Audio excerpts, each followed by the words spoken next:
So as promised, today we get a second fundamental principle. Yay, which is the energy principle. And it's actually kind of helpful to have two, because then you start to be able to make comparisons. What's similar, what's different, get a better sense of what it means for something to be a fundamental principle.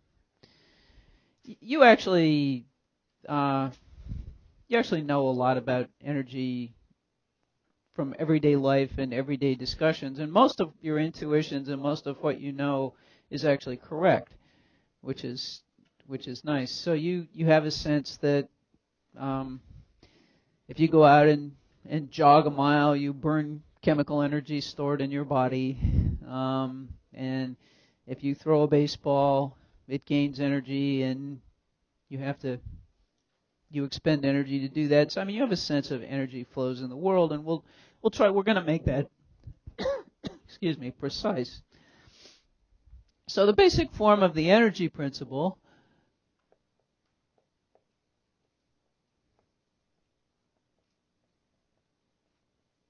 is that the change in the energy of a system is equal to inputs from the surroundings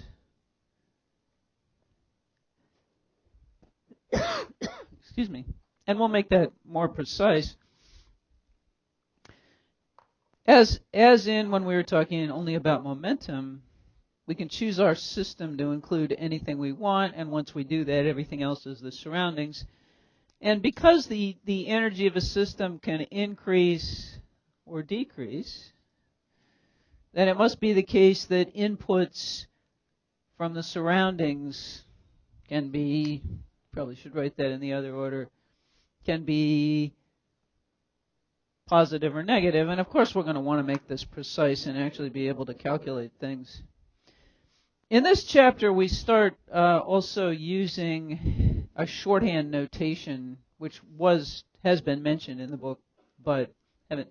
So we're going to be, when we write, when we're talking about the magnitude of a vector, instead of writing the vector and then using the absolute value symbol, we will often simply write the symbol with no decorations at all.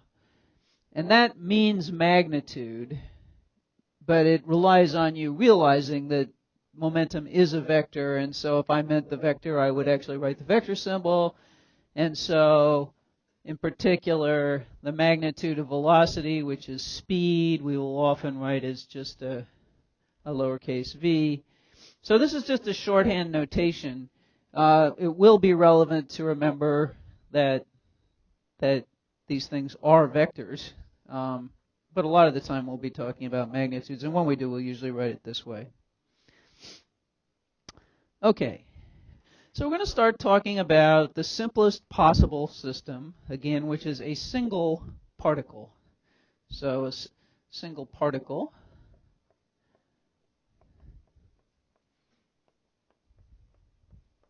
What's a particle?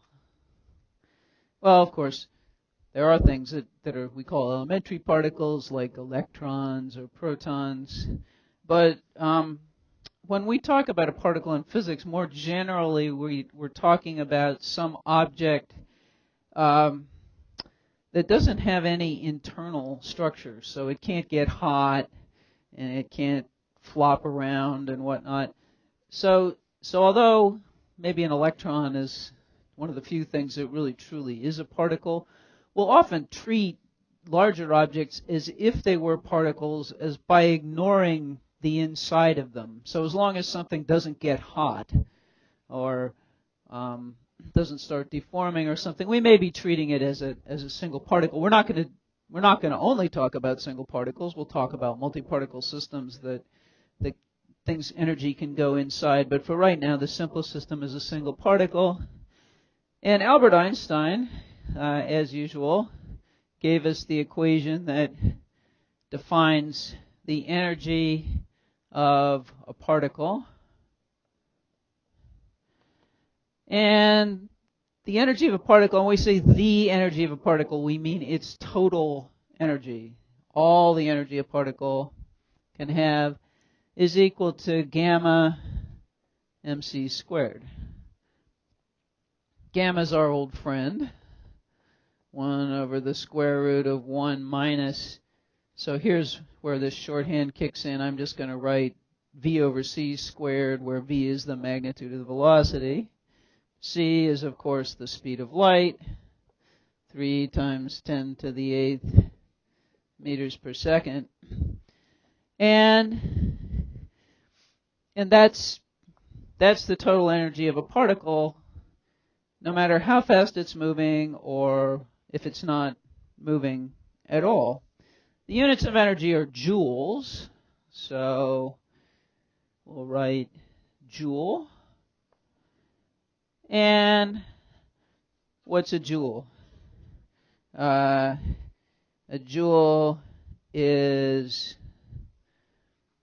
a kilogram meter squared per second squared, right? Of course, it's a Newton meter. A Newton is a kilogram meter per second squared, so okay. So let's think about a particle. Oh, and energy is a scalar, which is very nice. So if we're starting to make comparisons between momentum and energy, the momentum of an object was gamma mv, and the energy of a particle is gamma mc squared. Now notice the speed is lurking here in this gamma, but this is a vector, that's a scalar. That's nice, yes. Can this energy ever be negative? We'll see that it can't, because we're going to take it apart. Now there are kinds of energy that can be negative, but this particle energy and the pieces of particle energy can't be negative. So let's think about what this tells us about the energy of a particle that's not moving at all. So suppose we had an electron, to be very concrete, that was at rest. What would its energy be? Well, we can use this. So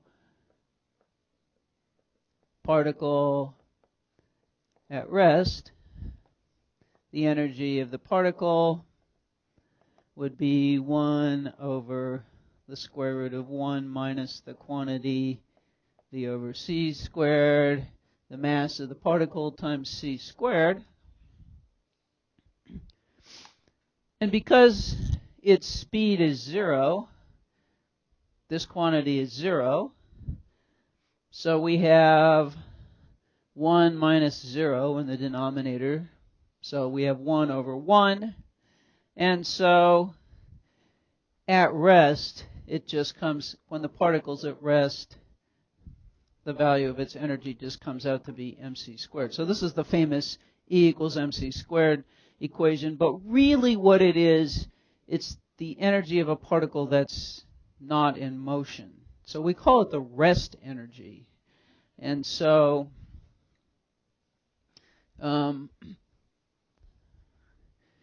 we say that the rest energy of something is equal to mc squared. And that just, what rest energy means is the energy an object has even when it's not moving. Now when it's moving, it has more energy. But even when it's sitting still, absolutely at rest. And the energy is clearly directly related to somehow to its mass. And this is how atomic bombs work, right? We're converting mass into other forms of energy. So something that's even an object at rest has, we'll see, quite a lot of energy tied up in its mass. And then when something's moving, it has more. So something's moving, it's got the rest energy plus some extra energy due to its motion, and we call that kinetic energy. So energy associated with motion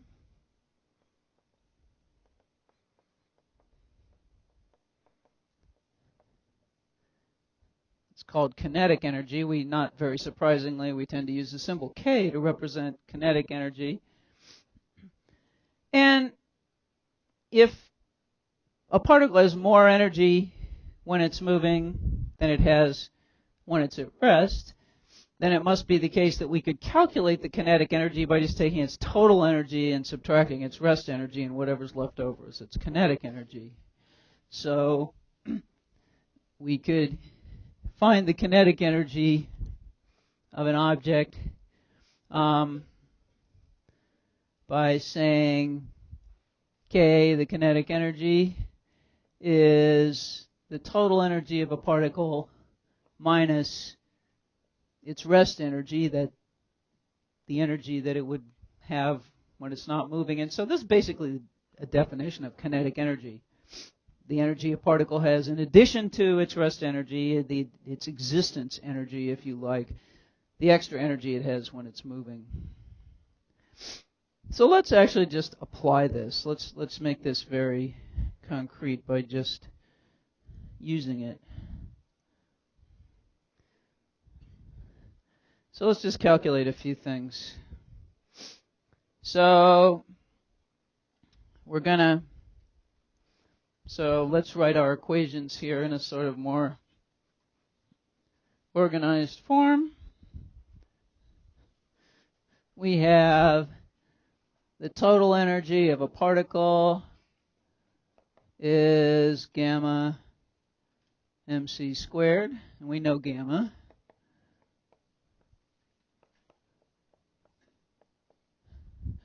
The rest energy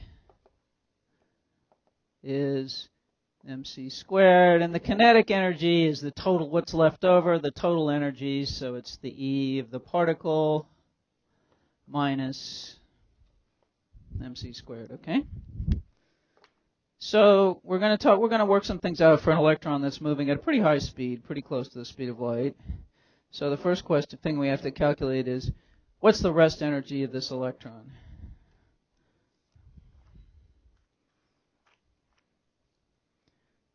Okay, so about 2/3 of the class say answer 2, and the rest say something else. So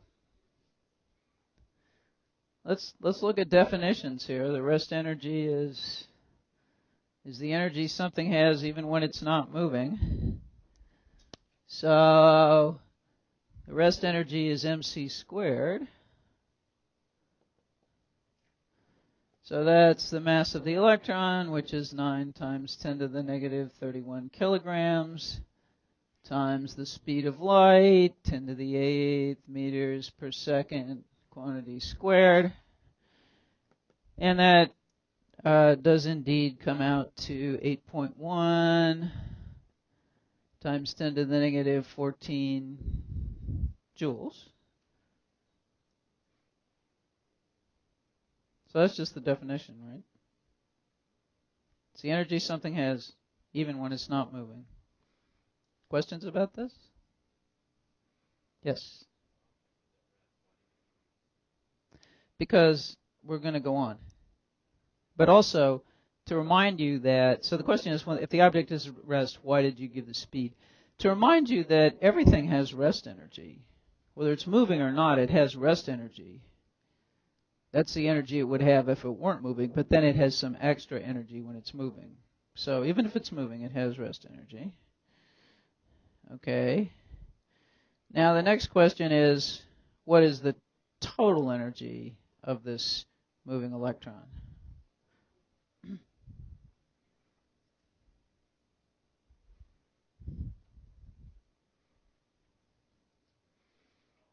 Okay, so 80% say 78% say 4.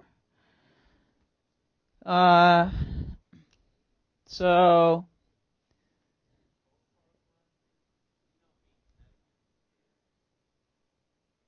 It means total energy of the particle. In other words, the particle energy.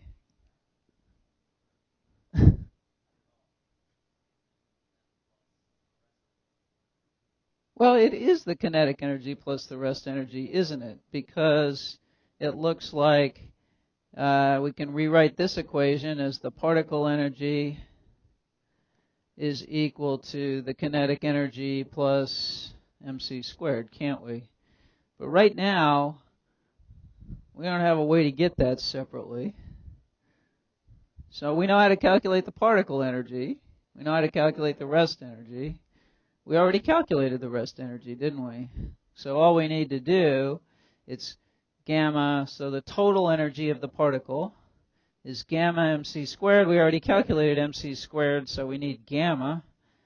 Gamma is 1 over the square root of 1 minus 0.9 squared, and that comes out to something like 2.29. Is that what you got? So this is going to be 2.29 times 8.1 times 10 to the minus 14 joules, which is going to be whatever you just said it was, 1.05 times 10 to the minus 13 joules. 1.86. Sorry. Off by one error. Right? 1.86 times 10 to the minus. Okay?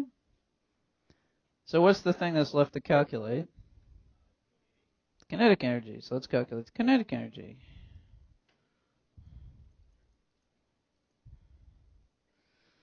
Well, no, this wasn't intended to be tricky, actually. This was intended to be, let's just apply the definitions. No, that's not tricky. Okay, and that's right.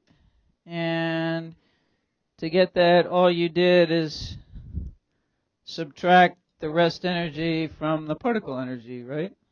So we got 118.6 times 10 to the negative 14 joules minus, which is the particle energy, total energy, and minus 8.1 times 10 to the minus 14 joules, which is the rest energy. And we ended up with whatever we ended up with here, 10.5 times 10 to the negative 14 joules for the kinetic energy. So this is the energy it has just by virtue of existing. Even if it's at rest, that's its total energy, so the difference has to be the energy due to associated with motion. Let's just see how big these things are. Do you have questions about this? Okay. So let's just see a bit roughly how big these things are. We could make a sort of little bar graph here. So let's see.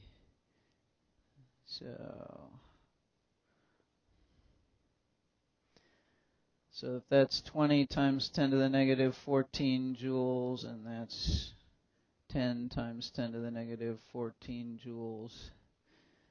Then we had the rest energy was about 8 times 10 to the negative 14 joules for this object. And its total energy was about close to 19 times 10 to the minus 14 joules. So the kinetic energy was 10.5 times 10 to the minus 14. So more, in this particular case, with this electron moving about 9/10 of the speed of light, its kinetic energy was actually bigger than its rest energy. Now this is typically not going to be true for something moving slowly. Its rest energy will be bigger than its kinetic energy, but for this fast-moving particle, the kinetic energy is actually bigger than the rest energy. Okay? All right. So now we ought to be able to apply this to anything like a ball, okay, some ordinary object. So let's think about some ordinary object.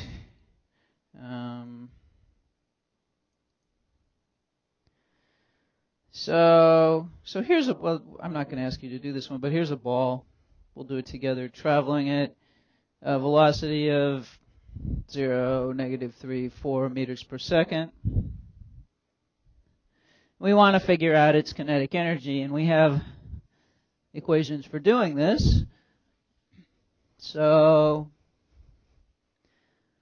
the kinetic energy of the ball is equal to the total energy of the ball minus, in fact, we'll write this as gamma mc squared minus mc squared for the ball.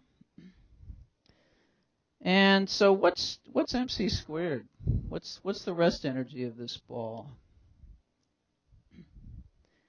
Well, let's see. The rest energy is going to be 2 kilograms. 2 kilograms times 3 times 10 to the 8th meters per second quantity squared. So 9 times 10 to the 16th. So times 2. So 18 times 10 to the 16th. 1.8 times 10 to the 19th joules. Now, there's a lot of atoms in that ball. We were talking about one puny little electron before, and now there's at least 10 to the 23rd atoms in this ball. So, okay. So now we need to figure out gamma here.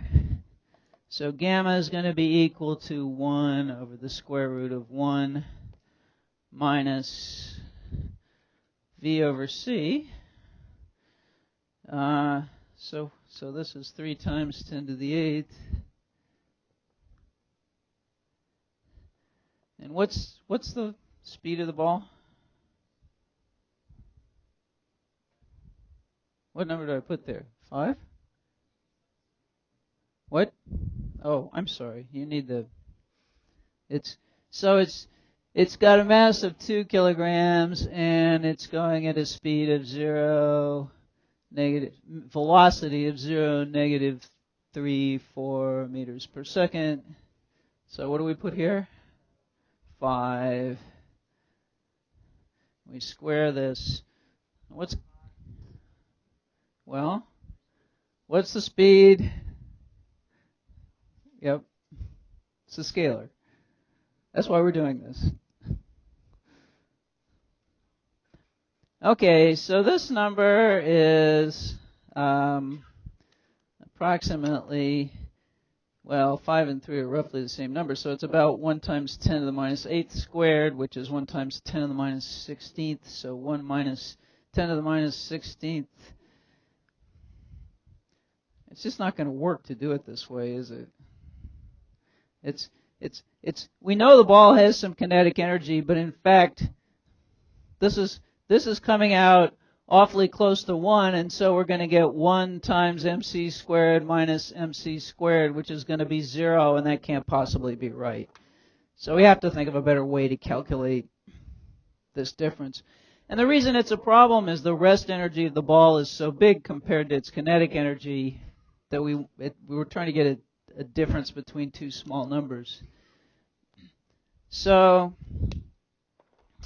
that isn't going to work. But fortunately for us, the binomial expansion comes to our rescue.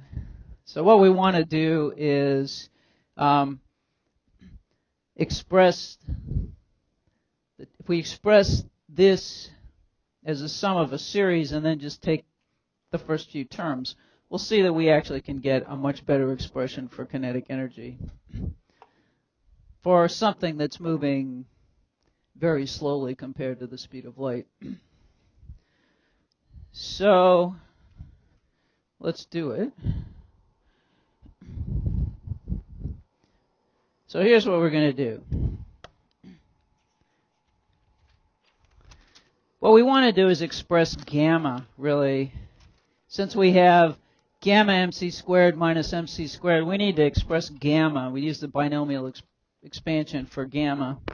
And I remind you that the binomial expansion is this thing about 1 plus some small number to the nth, and then you get a 1 plus n epsilon plus, okay,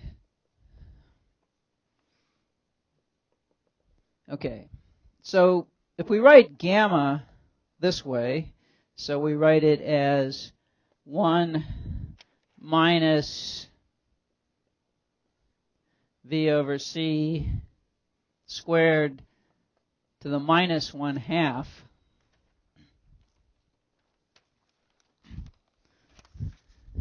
Then we can say, well, this quantity looks like epsilon, and this minus 1/2 looks like n. And this is actually worked out in the book if you want. So at the back of the book.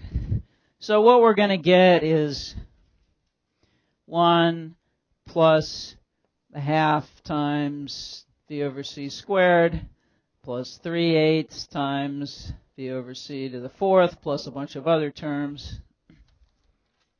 And as usual in this case, when we're using a series expansion, what we do is just take the biggest terms and not worry too much about the smaller terms. So we'll actually take these terms. And so we have the kinetic energy here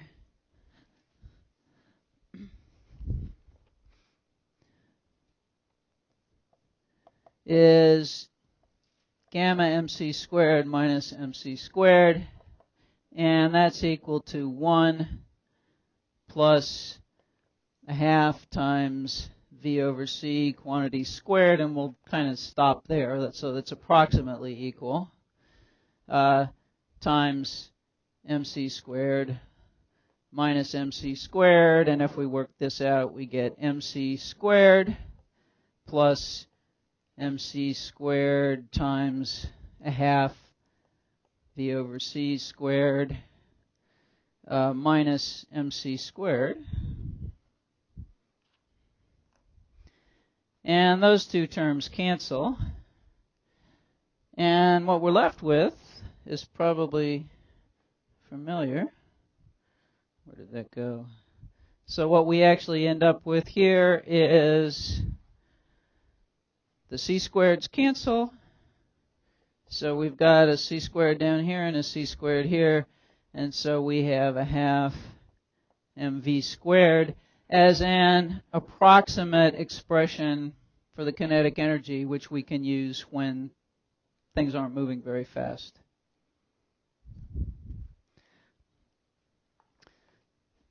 So we can write down here that this is kinetic energy is approximately equal to a half mv squared if and only if v is small compared to c. And this gives us a way of calculating kinetic energies of things that are moving at ordinary speeds without having to try to figure out how to use 21 significant figures so that we can get the difference between gamma mc squared and mc squared when gamma is this really number that's incredibly close to 1. Okay, so our ball was, so what's the kinetic energy of this ball? Well, you can actually calculate it now. Why don't you calculate it?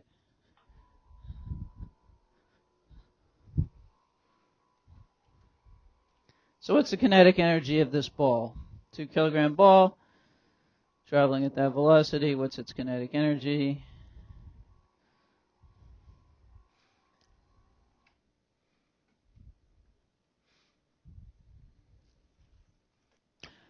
We are yes. So for momentum, when something was moving very slowly compared to the speed of light, we said gamma is approximately 1, and we said it was mv.